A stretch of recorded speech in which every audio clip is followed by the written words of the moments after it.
Hello बच्चों, स्वागत है आपका पाई क्लासेस में। ये हमारा दूसरा वीडियो है लेसन 3 बुक 1 क्लास 11 का। तो जिन बच्चों ने अभी पहला वीडियो नहीं देखा है वो पहला वीडियो देखें, उसके बाद ये वाला वीडियो देखें।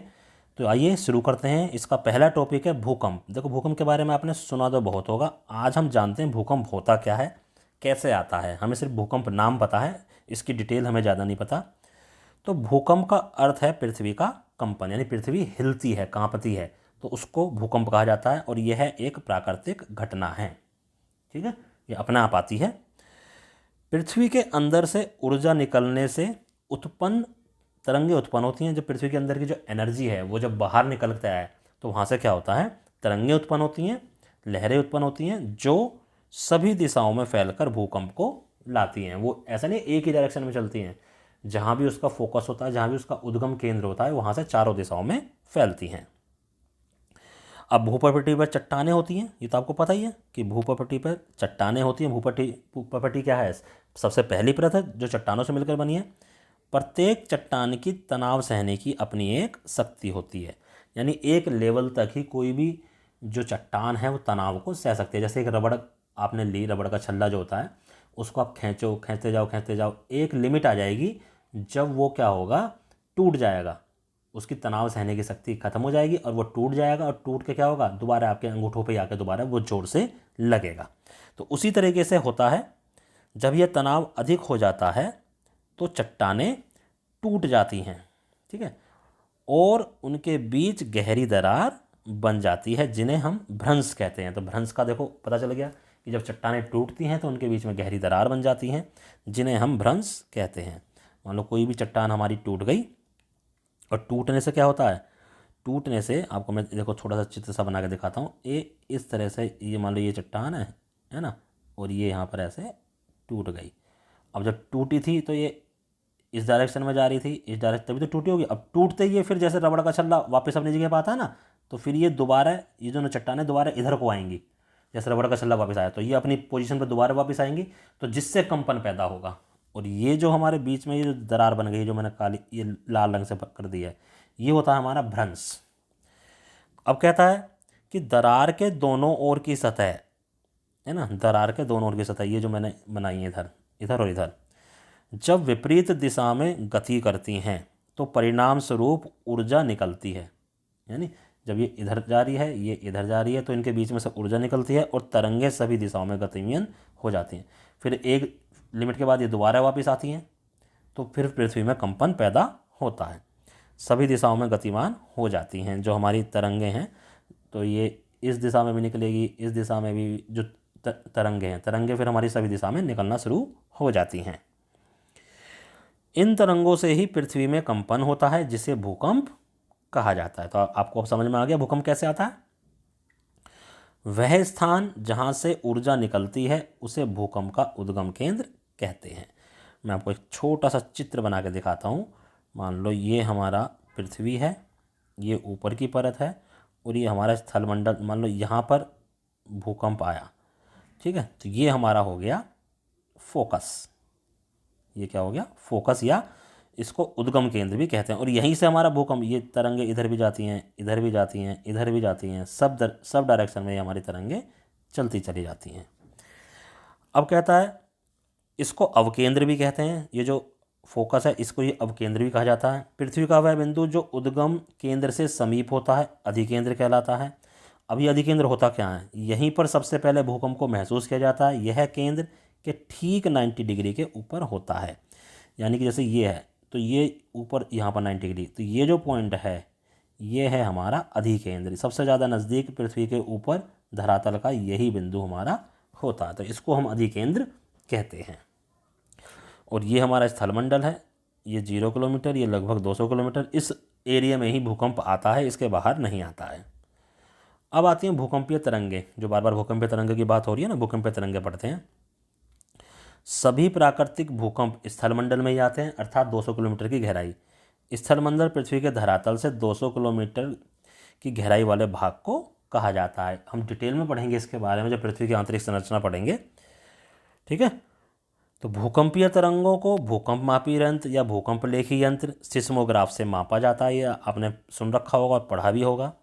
अब भूकंप से दो प्रकार की भूकंपीय तरंगें निकलती हैं, एक भूगर्भिक तरंगें, एक धरातलीय तरंगें। अब भूकंपीय तरंगें जो होती हैं ये दो प्रकार की होती हैं, पी और एस। ये होती है एल तरंगें, अभी आगे पढ़ेंगे हम, देखो इसमें दिखा भी रखा है, पी तरंगें, एस तरंगें, और फिर ये धरातलीय तरंगें। इस चित्र के बारे में भी आगे मैं आपको बताता हूँ ये कैसे निकल के आता है, जब हम भूकंप लेखी यंत्र पढ़ेंगे ना ये उस पर आती हैं।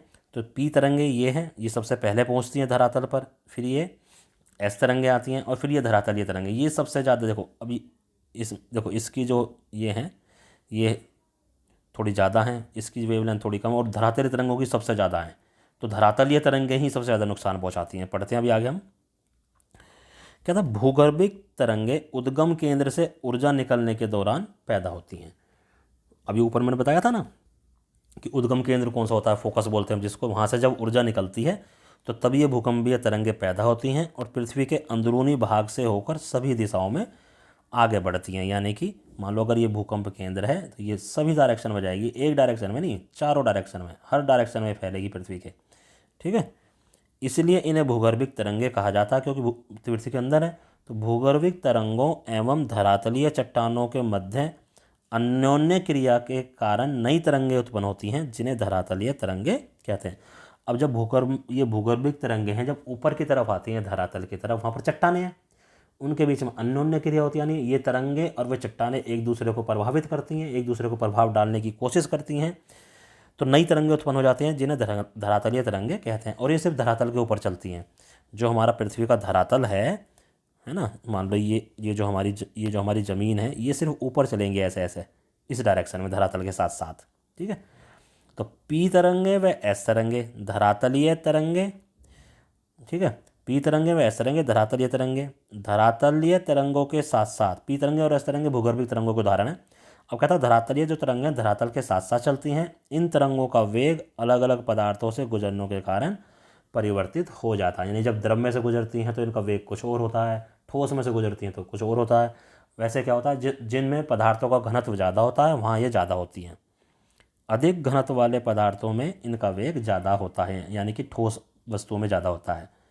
पदार्थों के घनत्व में भिन्नता के कारण परावर्तन व अपवर्तन होता है, जिससे इनकी दिशाएं भी बदल जाती हैं, और ये इनका उदाहरण है एल तरंगे।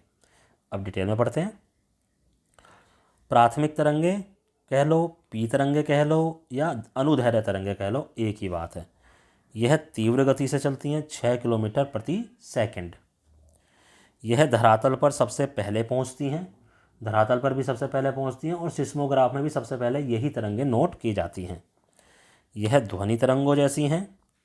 यह गैस, द्रव और ठोस तीनों प्रकार के पदार्थों से गुजर सकती हैं। ध्यान रखना इस चीज़ को। यह सबसे शुरुआत में पहचानी जाती हैं, यानी सिस्मोग्राफ पर सबसे पहले ये दर्ज की जाती हैं। और ये क्या है, भूगर्भिक तरंगे। ये भी पी तरंगे भी भूगर्भिक हैं और एस तरंगे भी हमारी भूगर्भिक हैं। द्वितीय अथवा अनुप्रस्थ तरंगे या एस तरंगे कह लो, यह धरातल पर पी तरंगों की अपेक्षा कुछ समय बाद पहुंचती हैं। इनकी जो गति है ये एक नहीं है, ये ब्रैकेट लगाना था यहाँ पे। इनकी जो गति है वो क्या है, 3.5 किलोमीटर प्रति सेकंड। ऊपर वाले की क्या थी 6, इसकी 3.5 है, कम है उससे। यह सिर्फ ठोस पदार्थों से ही गुजर सकती हैं, जबकि पी तरंगे तीनों तरह के पदार्थों से गुजर सकती थी। तरल पदार्थ में यह विलुप्त हो जाती हैं, ख़त्म हो जाती हैं। इन्होंने ही भूगर्भीय तरंगों को समझने में मदद की है। यह प्रकाश तरंगों जैसी होती हैं। ऊपर वाली ध्वनि तरंगों जैसी होती हैं, यह प्रकाश तरंगों जैसी होती हैं। तृतीय तरंगे धरातलीय तरंगे या एल तरंगे। देखो एल तरंगों का संचरण वेग पी तथा एस तरंगों की तुलना में काफ़ी कम होता है, 1.5 किलोमीटर पर सेकंड ओनली। ये भूकंप के अधिकेंद्र से उत्पन्न होती हैं। भूकंप का अधिकेंद्र कौन सा था, जो बिल्कुल 90 डिग्री पर था, अभी ऊपर बताया हमने। ये वहाँ पर पहुँचने के बाद फिर ये उत्पन्न होती हैं और धरातल के साथ साथ चलती रहती हैं, धीरे धीरे आगे बढ़ती हैं और धरातल पर ही सीमित रहती हैं। जहाँ तक धरातल है कुछ दूरी तक ये जाएंगी, जहाँ तक इनका वेग होगा या जहाँ तक इनकी ताकत होगी जाने की। यह भूकंप लेखी पर सबसे अंत में पहचानी जाती हैं। सबसे पहले कौन सी पहचानी जाती हैं, पी, फिर एस, फिर एल। और सबसे विनाशकारी यही होती हैं, क्योंकि धरातल के साथ साथ यही चलती हैं।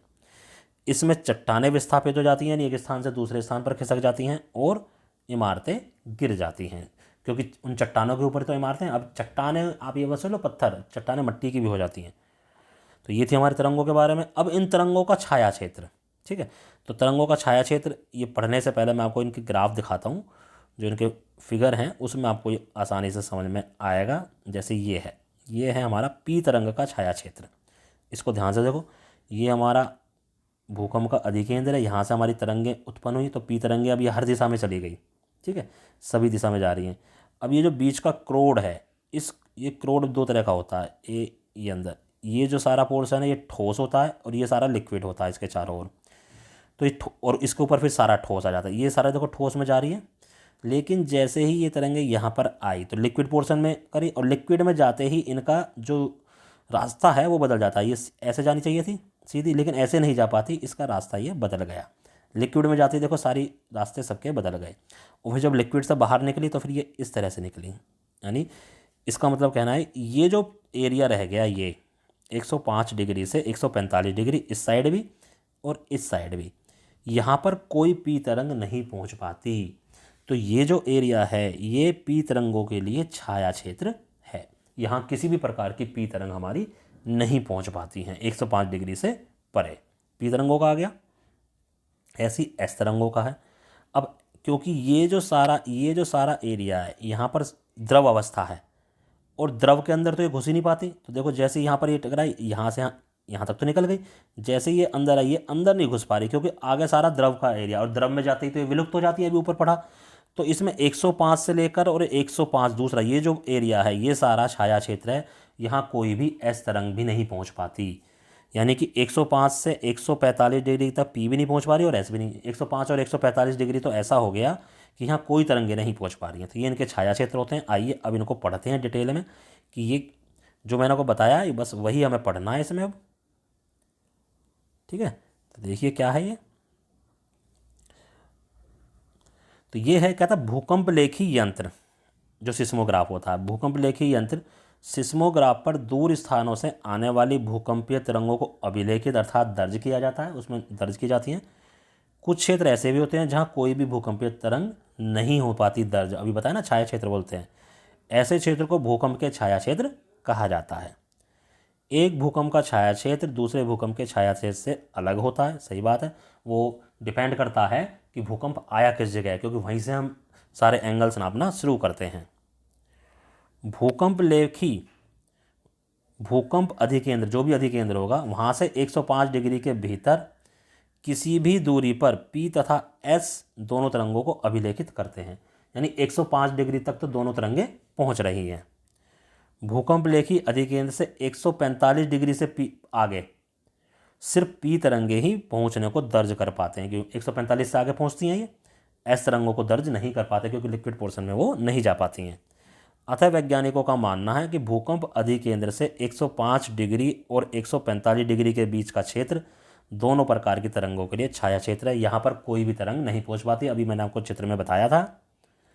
इसीलिए कभी भी वीडियो को स्किप करके नहीं देखना चाहिए, वरना समझ में नहीं आता है। तो 105 डिग्री के परे पूरे क्षेत्र में एस तरंगें नहीं पहुंच पाती, 105 से 105 के बीच में ये नहीं पहुंच पाती। एस तरंगों का छाया क्षेत्र पी तरंगों के छाया क्षेत्र से बहुत ज़्यादा है, क्लियरली पता चल गया होगा आपको चित्र देखकर। भूकंप अधिकेंद्र के 105 डिग्री से 145 डिग्री तक पी तरंगों का छाया क्षेत्र है। जो एस तरंगों का छाया क्षेत्र है यह केवल बड़ा नहीं है, बल्कि यह पृथ्वी के 40% भाग से भी अधिक है। यानी पृथ्वी के 40% भाग तक हमारी एस तरंगें नहीं पहुंच पाती। अगर भूकंप के अधिकेंद्र का पता हो तो भूकंप का छाया क्षेत्र भी आसानी से ज्ञात किया जा सकता है, ठीक है। वहीं से बना लेंगे हम। मान लो अगर अधिकेंद्र यहाँ पर है तो यहाँ से हम बनाना शुरू कर देंगे, एंगल हम यहाँ से नापना शुरू कर देंगे। ये था। आइए अब आगे भूकंप के प्रकार, बस भूकंप के प्रकार और पढ़ते हैं, फिर इस वीडियो को हम बंद करेंगे। भूकंप कितने प्रकार के होते हैं? अभी तक तो आपने खाली सुना भूकंप आ गया, ये भी कई प्रकार के होते हैं। सबसे पहला है विवर्तनिक भूकंप, जिसको हम टेक्टोनिक भूकंप बोलते हैं। टेक्टोनिक प्लेट के कारण होता है, आगे चैप्टर में पढ़ेंगे हम टेक्टोनिक प्लेट होती क्या है। इस प्रकार के भूकंप ही अधिक आते हैं। यह भूकंप भ्रंश तल के किनारों चट्टानों के सरक जाने के कारण उत्पन्न होते हैं। भ्रंश क्या होता है? चट्टानों के टूटने से जो गहरी दरारें बन जाती हैं, तो उनके जब वे सरक जाती हैं तभी ये ज़्यादा आते हैं। सबसे ज़्यादा यही वाले आते हैं। भ्रंश मैंने आपको ऊपर बता ही दिया। ज्वालामुखी जन्य भूकंप नाम से पता चल रहा, एक विशेष प्रकार के विवर्तनिक भूकंप को ही, यानी एक विशेष प्रकार के विवर्तनिक भूकंप को ही ज्वालामुखी जन्य भूकंप समझा जाता है। यह भूकंप अधिकतर सक्रिय ज्वालामुखी क्षेत्र में ही आते हैं। नियात भूकंप कोलैप्स बोलते हैं, खनन क्षेत्रों में होता है। ये खनन क्षेत्रों में कभी कभी अत्यधिक खनन कार्य से, यानी ज़्यादा जब खनन कर लेते हैं के कारण भूमिगत खानों की छत ढह जाती है, जिससे हल्के झटके महसूस किए जाते हैं। इन्हें हम नियात भूकंप कहा जाता है। विस्फोटक एक्सप्लोजन, कभी कभी परमाणु तथा रासायनिक विस्फोट से भी भूमि में कंपन पैदा होता है। जब परमाणु परीक्षण करते हैं कई देश, तो पृथ्वी के अंदर उस बम को डाला जाता है, तो उससे भी भूमि में कंपन पैदा होता है। इस तरह के कंपन को, विस्फोट को भूकंप कहते हैं, विस्फोट भूकंप। आ गया बांध जनित भूकंप, नाम से ही पता चल रहा है। जो भूकंप बड़े बांध वाले क्षेत्रों में आते हैं उन्हें बांध जनित भूकंप कहते हैं। तो आज की वीडियो में इतना ही। आपको ये भूकंप का सारा क्या होता है भूकंप अच्छे से समझ में आया होगा। अब बाकी काम नेक्स्ट वीडियो में पढ़ेंगे। तो आप इस वीडियो को शेयर करते रहिए और अपने साथियों को लाभ पहुंचाते रहिए, और हमारे चैनल को सब्सक्राइब कीजिए ताकि आगे आने वाली वीडियो आपको उसका नोटिफिकेशन बहुत जल्दी से और सबसे पहले प्राप्त हो। धन्यवाद।